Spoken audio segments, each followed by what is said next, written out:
All right, gang. So what I have here is a 2007 GMC Sierra 1500 pickup.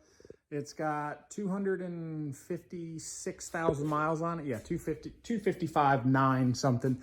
And it started giving me the low oil pressure warning. And then it eventually got down to where it just said it had no oil pressure. I checked the oil, it had oil in it, but no oil pressure. So I went to the trusty YouTube. YouTube said one of the most common things is a gasket around the oil pickup tube. So I Googled where that is and watched some YouTube videos on guys replacing them. Didn't look too hard. I'm not super mechanically inclined, so I wanted to make sure it was something I could actually get into and be okay with.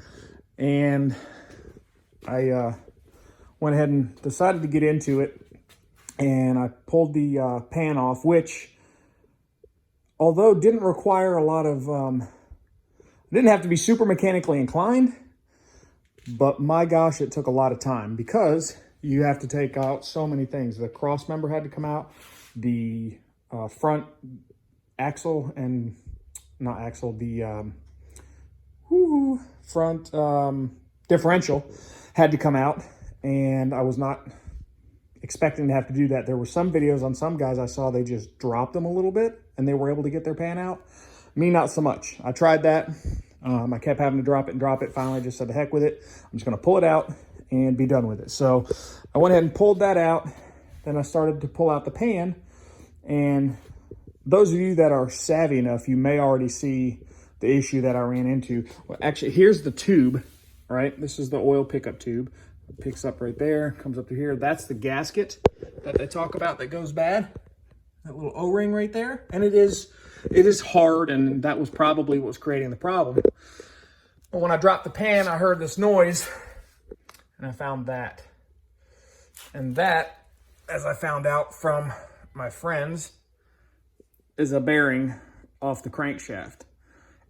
So it was going to need a bearing job or whatever. I don't even know what all you do to do that. But it was going to need to be rebuilt. That I do not have the skill set to do, or at least I don't think I do. So I decided to just go ahead and replace the engine.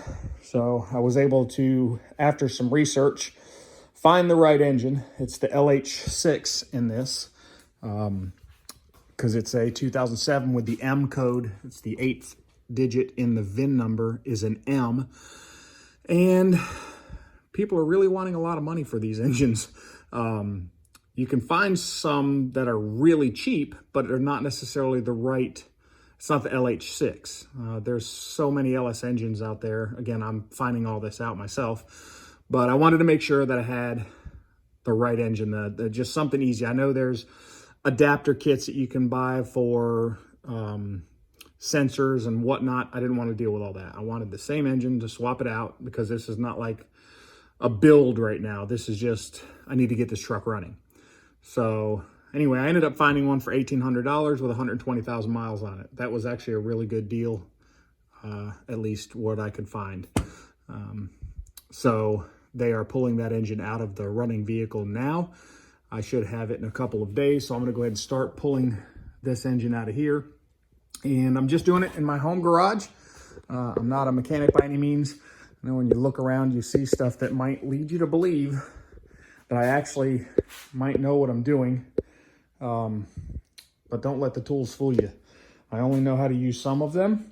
A lot of things like the big toolbox there, a lot of the tools that I have were given to me, or I got as hand-me-downs. And I can do all right with some things. I just did an engine swap on another car of mine, and because it blew up. So yeah, I'm figuring it out, and I'm going to try to do as much with this as I can as far as recording it. I don't like to be on camera, so you're not going to see much, if any, of me. I do have some GoPro cameras right there that I'm going to try to possibly use as well. But we'll see. I'll, if nothing else, being that I'm doing this by myself, more than likely I'll do updates. But if I can figure out a way to mount camera, I don't have a tripod or anything like that. I've got some GoPro mount stuff. So if I can figure out a way to mount the GoPro or whatever, I'll get the best shots that I can and upload them when I can. But, you know, this is not going on YouTube as, you know, me trying to start a channel and be one of those guys. I just thought it would be fun to record this and throw it up there as just an average guy who is a little bit mechanically inclined, but knows how to use YouTube and other resources, and is going to do this LS swap on his 2007 GMC Sierra. So I'll keep you updated as much as I can, and yeah, we'll go from there. Till next time.